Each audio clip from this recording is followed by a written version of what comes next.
우리를 향하신 하나님의 새 일이란 제목으로 함께 은혜를 나눕니다.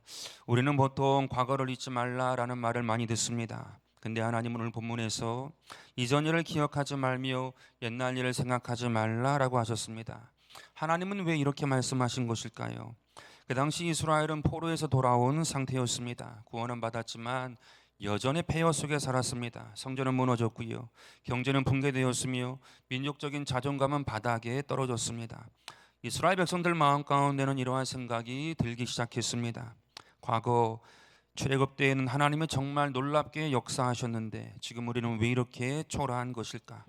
과거에는 좋았는데 지금은 왜 이렇게 형편없는 것일까? 그래서 하나님께서 이렇게 말씀하시는 것입니다. 너희가 과거에 묶여 있기 때문에 내가 지금 하고 있는 일을 너희가 못 보고 있다. 하나님은 과거에도 함께 하셨지만 지금도 함께 하시는 분이십니다. 우리도 만약 사랑하는 자녀가 과거에 어떤 상처에 벗어나지 못한다고 하면 이렇게 말할 것입니다. 얘야, 이제는 잊어도 된다. 그 아픔을, 그 고통을 더 이상 생각하지 않았으면 좋겠다. 이제부터 우리 행복하게 살자.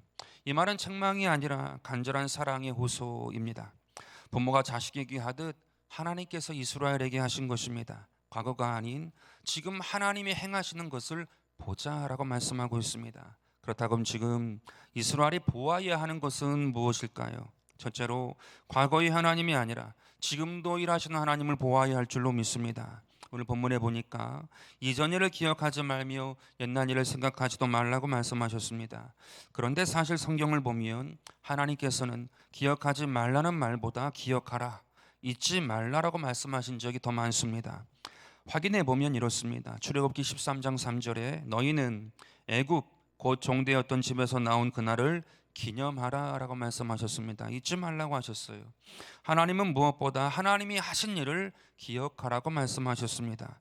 두 번째로 하나님은 하나님이 누구신지를 기억하라고 말씀하셨습니다. 신명기 8장 18절에 보니까 내 하나님 야훼를 기억하라. 그가 내게 재물 얻는 능력을 주셨다라고 말씀하고 있습니다. 하나님은 우리가 성공했을 때 하나님을 기억하라고 말씀하고 있습니다. 내가 잘했지, 내가 잘났지, 나에게 능력이 있지, 이게 아니라 하나님이 은혜를 주셨다, 하나님이 도우셨다, 이 사실을 기억하라고 말씀하고 있습니다. 셋째로 기억해야 할 것은 하나님의 말씀과 언약을 기억하라고 하십니다. 신명기 4장 9절인데요 오직 너는 스스로 삼가며 내 마음을 힘써 지키라. 그리하여 내가 눈으로 본 그 일을 잊어버리지 말라. 내 마음에서 떠나지 않도록 조심하라 라고 말씀하고 있습니다. 잊지 말래요, 기억하라고 말씀하고 있습니다. 하나님의 말씀과 언약을 힘써 지켰을 때 하나님의 놀라운 일을 우리가 보게 될 줄로 믿습니다. 언약과 말씀을 지켰을 때에 하나님의 놀라운 것을 볼 수 있으니 기억하래요. 그래서 말씀과 언약을 잊지 말라고 하셨습니다.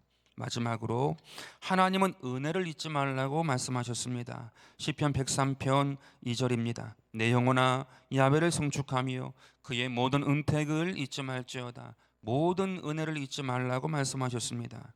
정리하면 이렇습니다.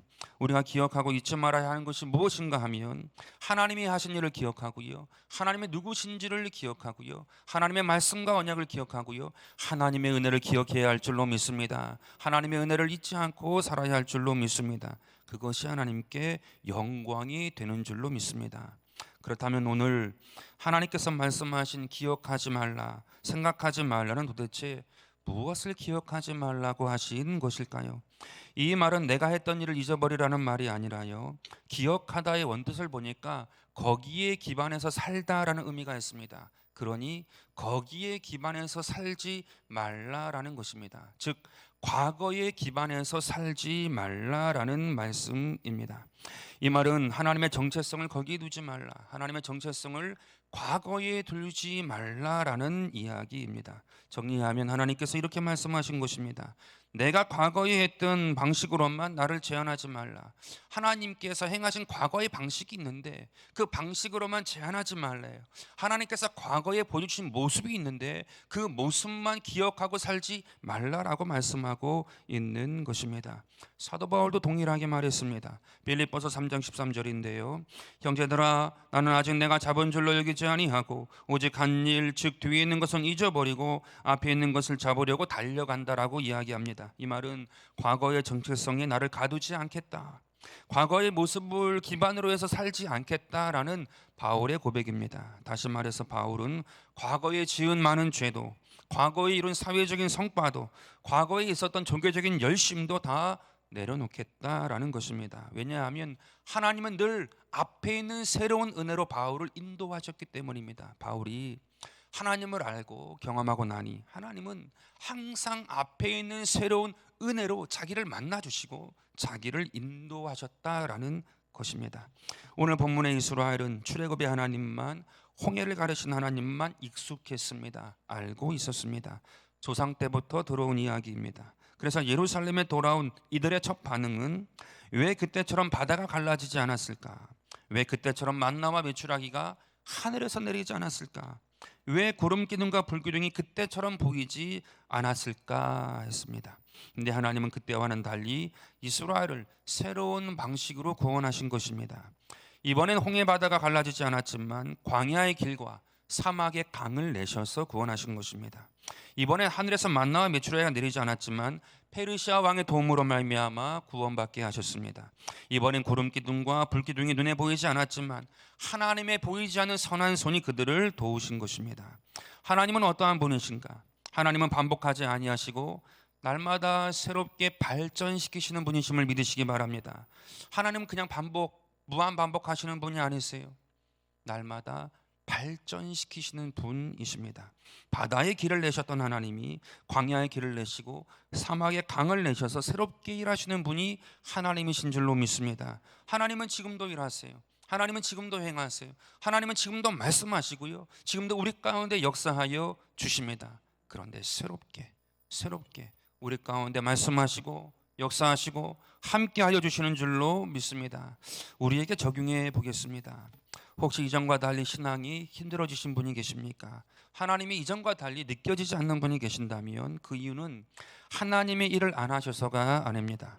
하나님의 다른 방식으로 일하고 계신데 우리가 못 알아보기 때문입니다. 하나님은 항상 새롭게 일하시고요, 새롭게 만나주시고 새롭게 일으켜 주시는 분인 줄로 믿습니다. 그 하나님을 우리가 바라볼 수 있어야 합니다. 제가 보람을 느끼고 감동할 때가 있습니다. 우리 교회가 사실 눈에 보이는 것이 너무나도 좋아졌어요. 성전이 너무나도 아름답고 좋아지게 되었고요, 또 주변에 주차장도 너무나도 잘 정비가 되었고, 또 하나로마트가 들어오게 되면 교회 앞마당도 다 정비가 됩니다. 깔끔하게 될 것이에요. 더군다나 주변에 아파트가 세워지니까 명품 아파트라고 하잖아요. 교회까지 아주 근사하게 되었단 말입니다. 그런데 진짜 제가 보람을 느끼고 감동되는 것은 이런 것이 아니에요. 어느 날 무심코 한 권사님께서 지나가시면서 이런 말씀을 하신 적이 있어요.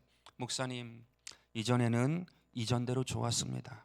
근데 지금은 새롭게 다시 신앙생활 하는 것 같으니 너무나도 좋습니다.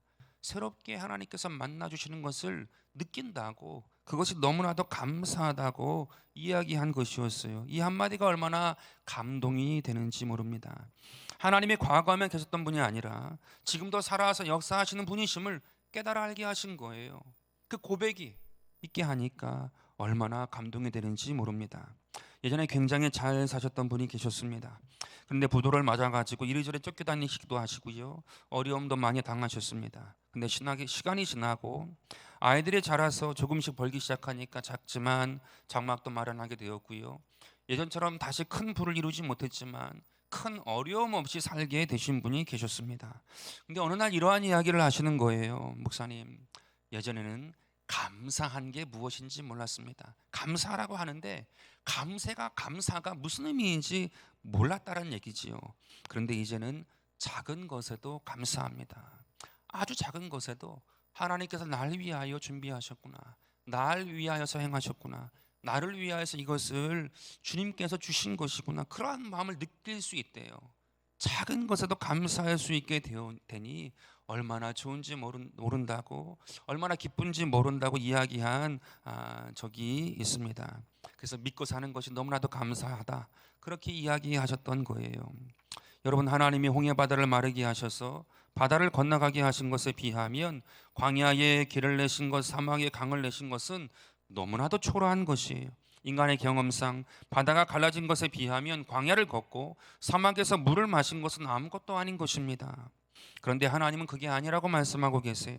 홍해 바다가 갈라진 것처럼 광야의 물도 내가 허락한 것이고, 광야의 길도 내가 준비한 것이고, 또한 사막의 물도 내가 준비하고 허락한 것이라고 말씀하고 계십니다. 과거에 역사했던 것처럼 지금도 역사하신다는 거예요. 과거에 행하신 것처럼 지금도 내가 행한다고 말씀하고 계신 것입니다. 그것을 보고, 과거에도 내가 있었던 것처럼 지금도 내가 있는 것을 보고 기뻐하라고 주님께서 말씀하고 계신 것입니다.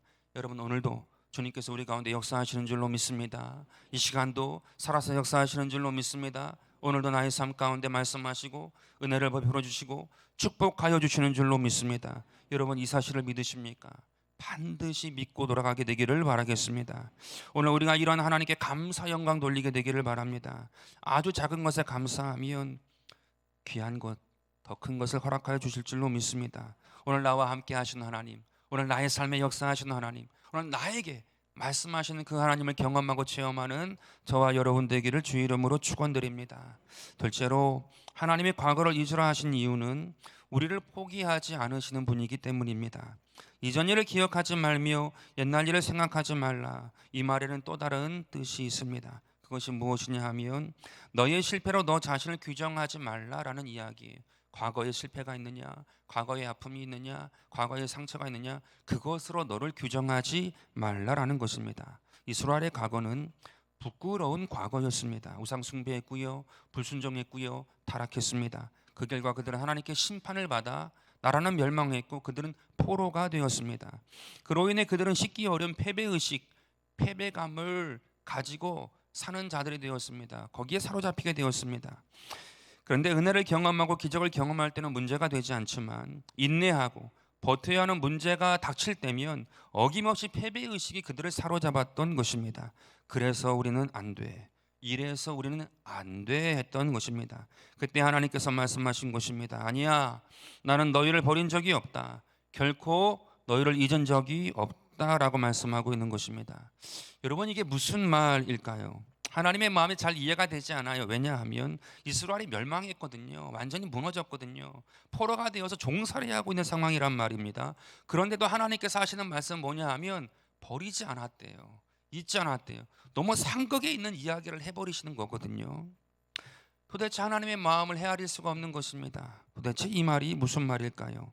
하나님의 마음은 이것입니다. 하나님이 가슴이 아프신 거예요. 사랑하는 자녀, 사랑하는 백성들이 타락하고 잘못된 길로 가다 죽을 운명 가운데 있으니까 주님께서 가슴이 더 아플지라도 징계의 매를 들고 내리친 것입니다.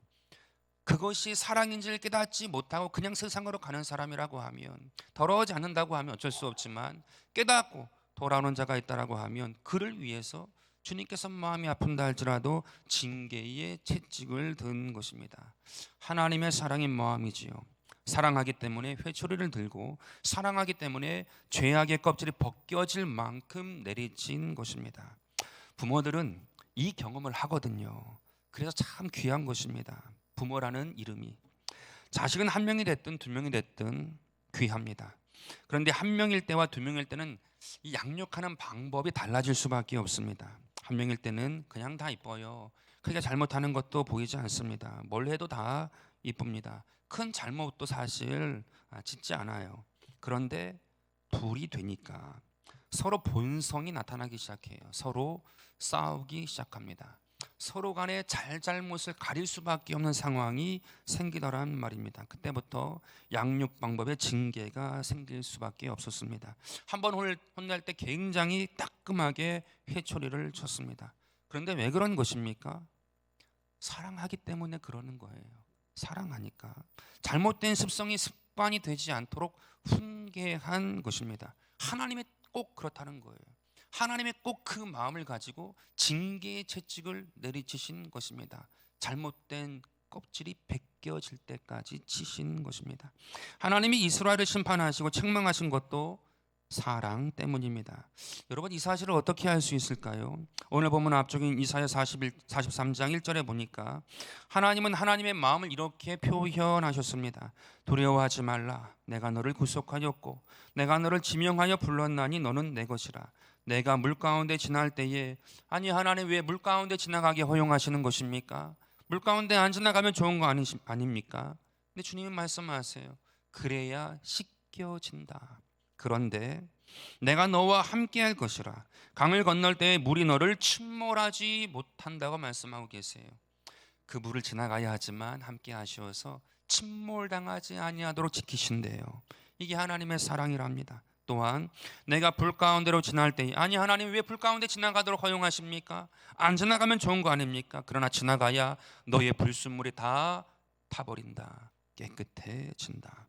그런데 타지도 아니할 것이요 불꽃이 너를 사르지도 못하리니 대저 나는 야훼 내 하나님이요 이스라엘의 거룩한 이요 내 구원자임이니라. 아멘.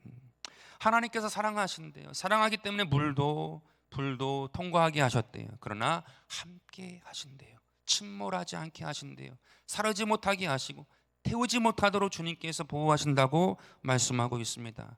하나님의 깊은 사랑인데요, 이 사랑을 우리가 추측해서 알게끔 하신 것이 아니라 주님께서 말씀해 놓으신 거예요. 내가 이러한 사랑의 마음이 있어서 너희에게 징계한 거야. 내 마음은 사랑하기 때문에 그런 거지 다른 이유가 있어서 그런 것이 아니야 라고 주님께서 말씀해 주셨어요. 사랑 때문이라고. 그냥 너가 미워서, 그냥 아무런 이유 없이 우리가 추측해서 사랑을 추정해내도록 하시지 않으셨어요. 말씀하셔서 알게 하신 것입니다. 하나님께 이스라엘은 누구입니까? 하나님의 자녀입니다. 하나님의 것입니다. 너는 내 것이라 말씀하셨습니다. 하나님이 사랑하신다라는 것입니다. 그래서 하나님은 실패했던 과거를 붙들지 말라고 말씀하신 것이지요. 과거를 붙들면 우리는 실패자입니다. 죄인입니다. 또한 상처받은 사람입니다. 근데 우리가 하나님의 손을 붙잡으면 우리는 구원받은 자요, 선택받은 자요, 사랑받은 자임을 알아요. 깨닫게 됩니다. 하나님이 과거를 붙잡지 말라고 하신 것은 하나님이 우리를 결코 포기하지 않으시기 때문임을 믿으시기 바랍니다. 과거를 버리라고 하신 이유는 내가 있으니까, 포기하지 않으니까 나를 믿고 나아가라고 하신 거예요. 성경은 하나님의 사랑을 곳곳에 증언하고 있습니다. 어느 날 하나님은 호세아에게 끔찍한 명령 내리셨지요. 호세아를 배신하고 떠난 그 여인, 이미 다른 남자하고 살고 있는 그 여인 다시 찾아가서 사랑하라고 이야기하십니다. 왜 이러한 명령을 굳이 주의 종에게 이야기하시는 것입니까? 하나님이 그렇게 사랑하신대요. 하나님이 그렇게 이스라엘을 사랑하신대요. 이스라엘은 하나님을 버렸지만 하나님은 너희를 포기하지 않는다는 것을 호세아의 삶을 통해서 말씀하고 싶었던 거예요. 그 사랑을 표현하고 싶었던 것입니다. 베드로는 예수님을 3번이나 부인했습니다. 그러나 부활하신 예수님은 베드로를 버리지 않으셨습니다. 대신 이렇게 물으셨거든요. 시몬아, 네가 나를 사랑하느냐? 예수님은 왜 배신하느냐? 전곡을 찌르는 말을 한 것이 아니고 네가 나를 사랑하느냐? 이렇게 물으셨습니다. 주님은 베드로를 포기하는 대신 사랑하신 거예요. 사랑하셔서 네가 나를 사랑하느냐? 전곡 찌를 수 있는 말 할 수 있지요, 예수님도. 근데 그렇게 하지 않고 사랑하신 것입니다. 로마서 5장 8절에 이렇게 말씀하십니다. 우리가 아직 죄인 되었을 때에 그리스도께서 우리를 위하여 죽으심으로 하나님께서 우리에 대한 자기의 사랑을 확증하셨다 말씀하고 있습니다. 우리가 죄인 되었을 때, 우리가 하나님을 버렸을 때에 하나님은 오히려 우리를 위하여 자신을 버리셨습니다. 절대적인 사랑, 변함없는 사랑, 완전한 사랑. 십자가는 우리에게 이렇게 증거합니다. 하나님은 나를 절대 포기하지 않는다. 하나님은 반드시 나를 기억하시고 나를 건져주신다. 왜인 것입니까? 하나님께서 사랑하신대요. 그래서 십자가의 메시지가 너무나도 귀합니다. 공의의 메시지가 있어요. 심판의 메시지가 있습니다. 그러나 그것을 덮고도 남을 만한 하나님의 사랑의 메시지가 십자가를 바라볼 때 우리를 덮습니다. 우리 마음을 채웁니다. 우리 마음에 가득하게 됩니다. 그래서 십자가는 우리를 향한 사랑의 최종 증거이고 우주적인 선언이 되는 것입니다. 한 사람도 예외가 없다는 말입니다. 다 그 사랑에 우리가 덮인 바 된 것입니다. 이 사랑의 선언은 오늘날에도 유효하지요. 우리 교회에 그대로 증거되고 있습니다. 저는요, 요즘에 주일만 되면 참으로 기쁩니다. 예전에는 스트레스가 좀 있었어요. 어떻게 3번이나 어떻게 힘들지 않고 할 수 있을까, 그런 스트레스가 약간 있었거든요. 단순히 시간이 지나서 그런 스트레스가 사라진 것이 아니고, 오늘은 어떤 분이 하나님의 사랑을 잊지 아니하고 오늘 우리 교회에 오실까? 새롭게 오시는 분들을 볼 때 너무나도 귀하고요, 빛이 납니다. 그런데 다시 우리 교회에 발걸음을 하시는 분을 보게 되면 너무나도 기뻐요. 왜 이렇게 좋을까라고 생각을 했더니, 이게 하나님 마음이구나. 포기하지 아니하시는 하나님, 다시 찾아가셨던 그 예수님, 그 마음이 이 마음이구나. 다시 오시는 분을 보면 참 너무나도 귀하고 아름답다, 하나님의 은혜다라는 생각을 갖게 됩니다. 우리 교회 가운데 하나님께서 이 마음을 부어주시는 줄로 믿습니다. 그러니까 하나님께서 보내주시잖아요. 다시 오시잖아요.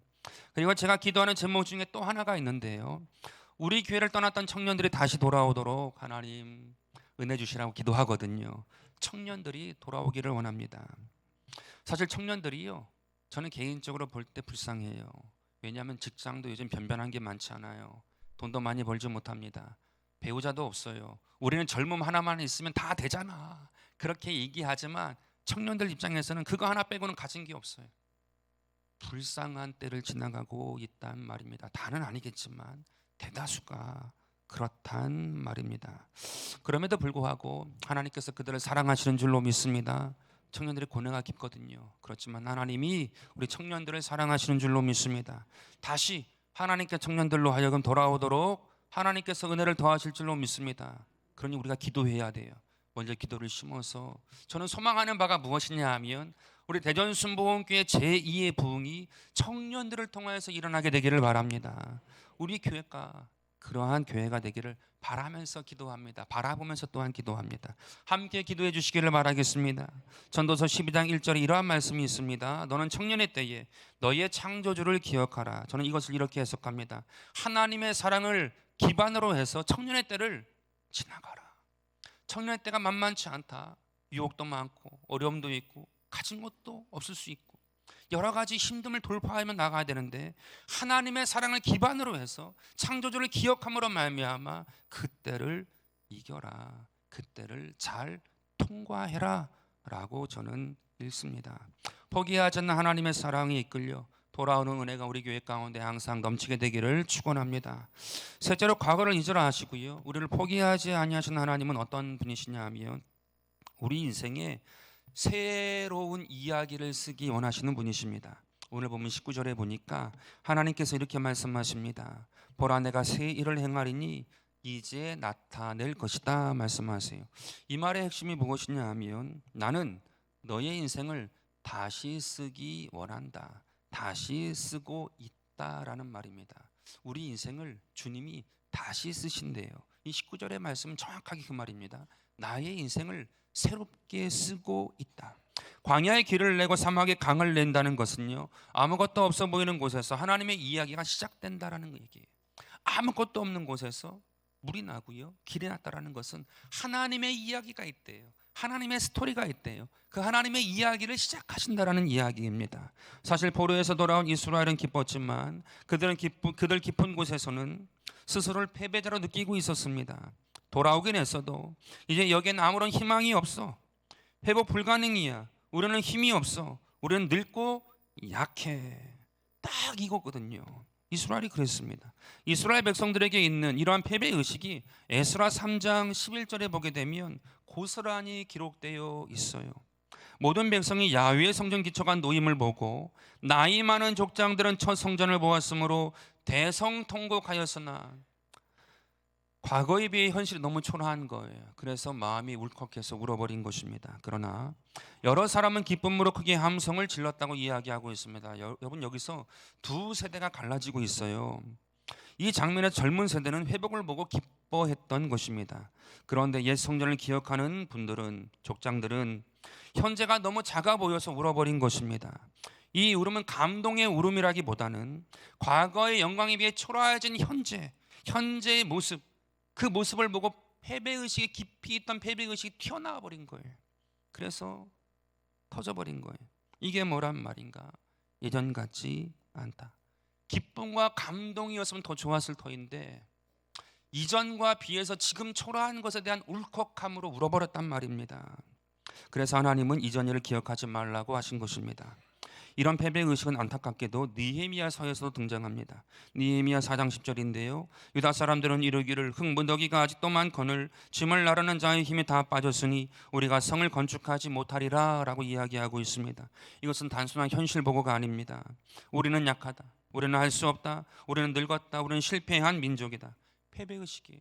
그 마음 깊숙이 박혀있는 패배감, 패배의식이 버텨야 하고 인내하는 그 순간에 나오더란 말입니다. 기쁨이 있고 기적이 있고 놀라움이 있을 때는 나오지 않는데 깊이 박혀있는 패배의식이 인내하고 버텨야 할 때에 툭 튀어나오더란 말입니다. 그래서 하나님께서 오늘 보면 이사야 43장에서 계속해서 말씀해요. 이 43장에 계속해서 하나님께서 말씀하시는 바가 뭐냐 하면 너는 내 것이라고 말씀하시고 이전 일을 기억하지 말라고 말씀하시고 내가 새 일을 행한다라고 계속해서 쭉 반복하여 말씀하고 있는 것입니다. 다시 말해 여기가 시작점이래요.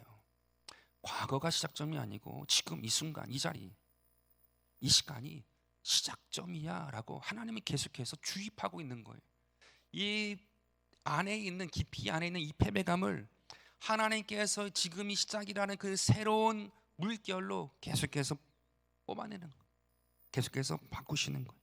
하나님은 무에서 창조하시는 분이십니다. 오히려 눈물, 아픔, 슬픔, 괴로움 이것이 하나님의 손에 붙들릴 때는 재료가 되는 줄로 믿습니다. 하나님에게는 끝난 인생이 없고요, 실패한 인생이라는 없습니다. 우리가 스스로 포기하지만 않으면, 하나님의 손을 놓지만 않으면 우리의 실패, 우리의 눈물, 우리의 괴로움, 우리의 고통은 레슨이에요.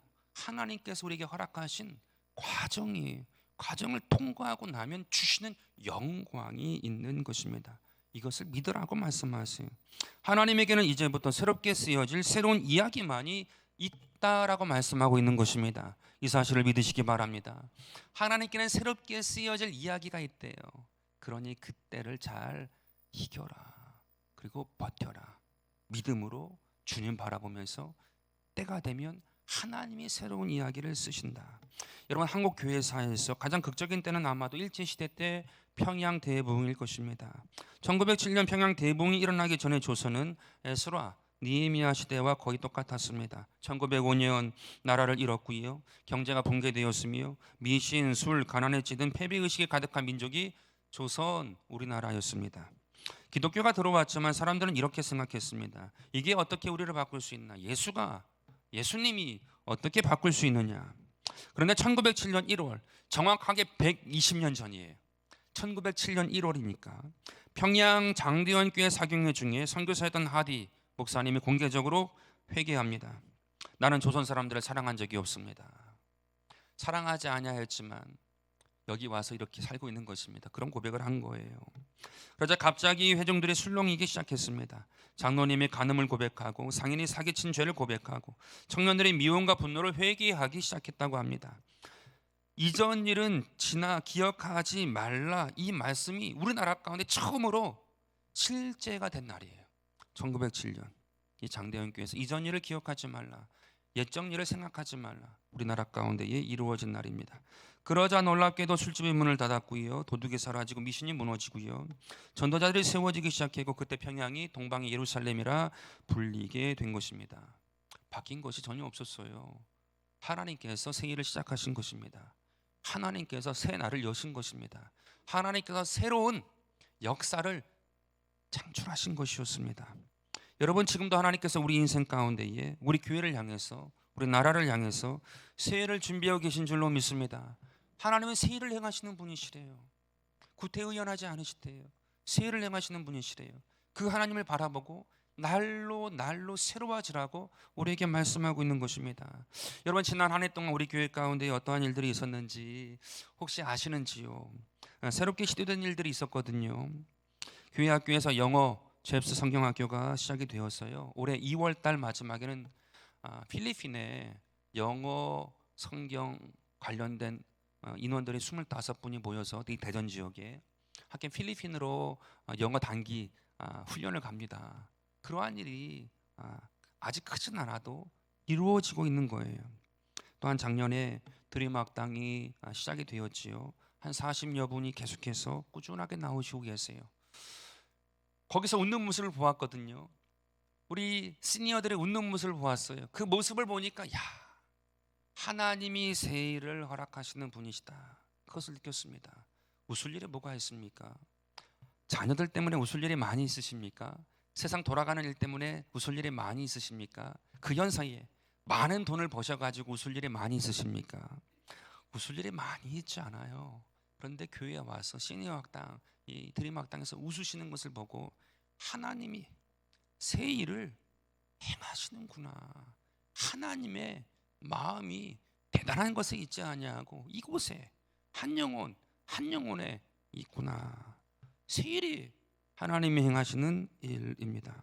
또 서프라이즈한 거 놀라운 것이 뭐냐 하면 올해가 우리 교회 40주년이잖아요. 다 아시죠? 이제 40주년이에요. 9월이 되면 40주년을 맞이하는데 교단 총회가 우리 교회 5월에 이루어지게 됩니다. 하나님께 물었어요. 하나님, 어떻게 우리 교회에서 이러한 일이 이루어지게 되었습니까? 마침 또 40주년에다가 교단 총회라는 것이 제가 교단 역사를 좀 살펴보니까 이런 것이었더라고요. 교단 총회를 연달하는 것은 한 교회에서 그 교회에서 그 해에 총회장에 나오면 전국에 있는 목사님들을 모셔서 섬기는 날인 거예요. 대접하는 날이에요. 한마디로 잔치를 열어서 내가 총회장이 됐으니 감사하는 마음으로 대접하는 날이 교단 총회가 있는 교회이고 날이더라고요. 대부분 거의 대부분 그렇게 진행이 되더라고요. 근데 하나님, 우리 교회는 지금 그런 것도 아니고 단지 하나 40주년이라는 그것 하나인데 서울에 있는 분이 우리 교회 40년 된 거 누가 알겠습니까?